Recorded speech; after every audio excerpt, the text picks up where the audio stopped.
Hey everyone, I'm going to talk about trading triangles and wedges. For those of you that have watched me trade, you'll know I like to trade pattern breakouts, and one of my favourite patterns, being that I tend to be long biased, is the flat top breakout, which essentially is an ascending triangle. And I'm going to talk about that a little bit more. And of course, I've talked about descending triangles as well. So I'm going to go into more details about how to trade triangles and wedges and what to look for and which way they break, whether they're bearish or bullish. But before I do that, do me a favour, smash the thumbs up button. If you haven't already, subscribe to the channel. And just remember that you'll get to see me trading these patterns on a daily basis from at least an hour before the market opens every single trading day. So if you want to actually watch me do that and maybe learn how to do that, then, hit that notification bell and you'll be notified every time I go live. Okay, in the meantime, if you want to learn how to trade, don't forget, you can check out the links in the description below, and I will leave you with this next lesson. Hello, and welcome back. In this video, we're going to take a look at triangles and wedges. Let's first define what they are. A triangle, exactly what it sounds like. It's a triangle-shaped pattern. So what you get is you get the markets bouncing back and forth in an ascending and descending trend line. Eventually you get a breakdown. Now this is a symmetrical triangle, which means it's an even fight, if you will. Then eventually, once you get the breakout or the breakdown, you follow. There's an ascending triangle, which shows more buying pressure because they're buying at higher levels. And then there's the descending triangle, which shows more, it shows that sellers are coming in a little bit more aggressively. Okay? Now, the beauty of these triangles is that they have a built-in measuring stick. It's basically the height of the stick of the triangle. So in this case, you would aim for that much as your profit target. To say it's $1, you aim for a dollar here or $1 in either direction, if it's all the same height. Now, wedges aren't quite triangles, but they are a tightening of the market. So a wedge might look something like that. Okay? Markets are banging around on the inside and they tend to break in the opposite direction. So it's an ascending wedge. You're looking for a breakdown or a breakout on a descending wedge. You aim for the bottom of the wedge, and in both instances, you put your stop loss on the other side of the pattern. Okay, so with that, let's take a look at some charts and see if we can find, well, I can see one immediately here on City, on the 30-minute chart. Here you can see that there was support there and we break to the upside. The height of this is basically $1. It's like $1.02, and you can see we hit that almost immediately at the breakout point. So you measure it from there and the stop would have gone on the other side of the triangle. So you're looking for other patterns, just keep in mind that this is on the fly.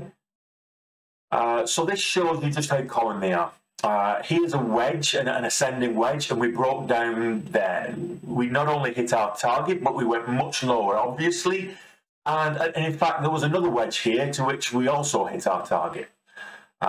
Here's an ascending triangle. And it comes down to whether or not you count the wicks on this one, because we didn't close below there. So it comes down to, your aggressive risk appetite, if you're aggressive or not, in terms of your risk appetite for risk. You make a case for a wedge there. We hit that, then turned around. Let's have another look on the JP Morgan 30-minute chart. I'm sure I can find plenty on this if I spend a few minutes.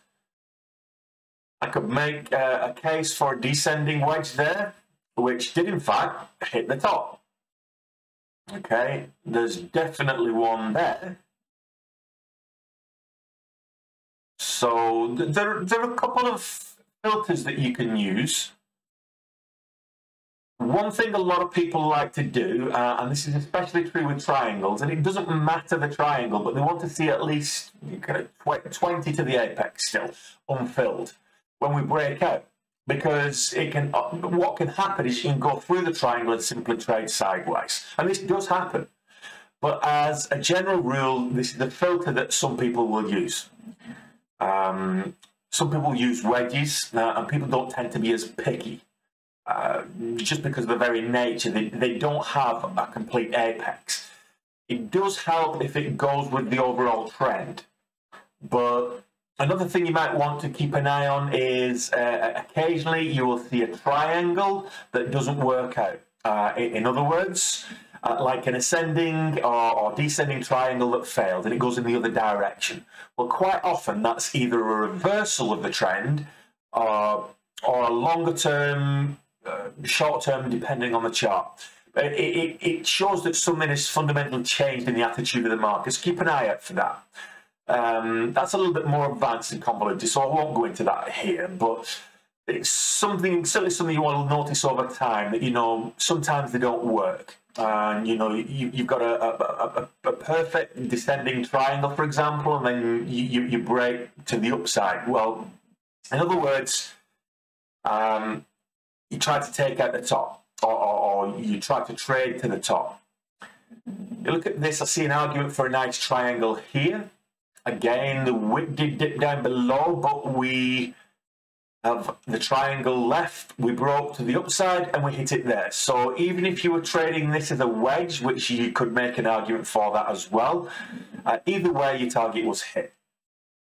The height would have been about $3. So from 104 to 107 is what we were looking for. So right there. That would have been your target, either way.